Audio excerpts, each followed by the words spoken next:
amaha ammaanka ee dowladda Kenya ee magaalada Nairobi ayaa labadii maalmood ee lasoo dhaafay adkeeyey ammaanka xaafadda Eastleigh kadib markii toddobaadkii lasoo dhaafay xaafaddaasi laga dareemay falal lidi ku ah ammaanka oo isugu jiray dilal iyo dhac loo geysanayo dadka ku nool xaafaddaasi. 8 bishan ayay ahayd markii xilli fiid ah ay kooxo burcad ahaa oo bistoolado ku hubaysnaa ay xaafadda Eastleigh agagaarka Bumwani ay ku dileen nin dhalinyaro ahaa oo la sheegay inuu ka tirsanaa ganacsatada xaafadda Eastleigh. kooxahaasi dilka geystay ayaana la sheegay inay doonayeen in ninka ay telefoonka gacanta ay ka dhacaan kadibna ay toogteen markii uu isku dayay inuu iska caabiyo iyagoo goobta ka baxsaday. wixii intaasi ka dambeeyey waxaa xigtay in kooxahani hubaysan ee dadka telefoonada gacanta ka dhacaya ay ku soo bataan xaafadda Eastleigh iyagoo wata mootooyinka dheereeya. hase yeeshee ciidamada booliska ee dowladda Kenya oo falalkaasi amni darrada ah ka war helay ayaa iyaguna dhankooda bilaabay inay adkeeyaan ammaanka xaafadda. waxaana jirtay dhowr dhacdo oo ay ciidamada boolisku ay ku khaarijiyeen kooxo la sheegay inay burcad ahaayeen oo ay ciidamadu ay ku toogteen gudaha xaafadda Eastleigh.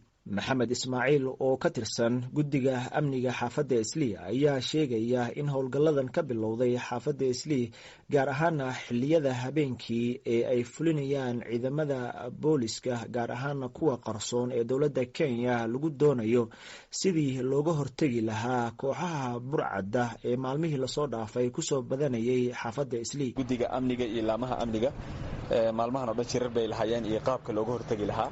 saa la socotidna isbuucan maalmaha aan soo dhaafnay dhowr ka mid ah burcaddaas mootooyinka wax ku dhacdo laamaha amniga tallaabay ka qaadeen waana la dilay dhowr ka mid ah dhowrna waa ayagoo dhaawaca la qabtay.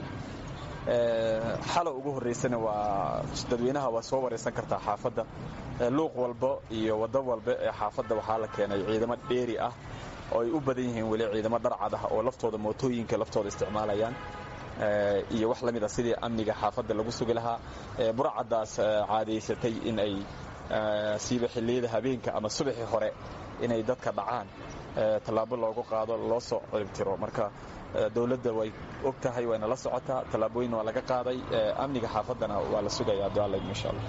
xilliyada ay soo dhowaato doorashada guud ee waddanka Kenya ayaa waxaa dalka laga dareemaa falal burcadnimo la xiriira. mana ahan xaafadda Eastleigh oo kaliya meelaha dhibaatooyinkan laga dareemayo. qaybaha kala duwan ee caasimadda Kenya ee Nairobi ayaa iyaduna xaafadda Eastleigh la qabta dhibaatadan amni darrada ah ee soo korortay waxaana loo aaneynayaa shaqo la'aanta dhalinyarada iyo hoos u dhaca dhaqaalaha waddanka Kenya.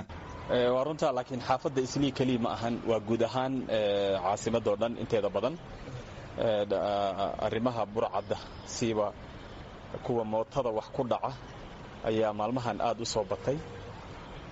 isbuucyadii lasoo dhaafayna waxay aad iyo aad kor ugu kacday xaafadeennan Eastleigh ilaa ay heer ay gaareen inay mid ka mid ah ganacsatada ay dilaan markuu damcay inuu iska dhiciyo.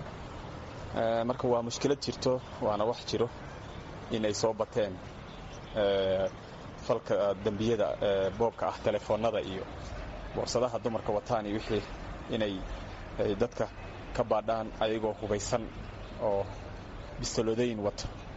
waana mashaakil soo kordhay sababtoo waxaan loo eeneynayaa inay tahay waqtigii dheeraa ee covid-ka xayiraadda ahaa dad badan ganacsigooda hoos u dhacay dhallinyaradii qaar iskooladii ka baxeen walow dowladda ay dadaashay maalmahaas ay shaqooyin fudfudud dhallinyarada intay siisay lacag yar ku siin jirtay isbuucii.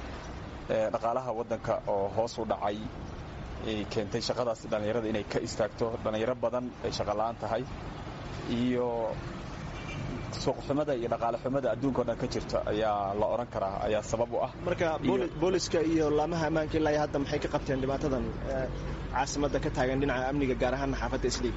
saa la socotid laamaha amniga waayadii hore baabuuro dharcad ayagoo wato ayay broboxka loo yaqaan intooda badan ayaa siiba xaafadeennan Eastleigh habeenii maalin ay waardiyeyn jireen. dhowaan dowladda Kenya ayaa heegan buuxa gelisay laamaha ammaanka ee dalkeeda si ay uga hortagaan khatar kasta oo kaga timaada kooxaha argagixisada oo ay horey uga digeen dowladaha reer galbeedka in Kenya ay ka geysan karaan weeraro argagixiso.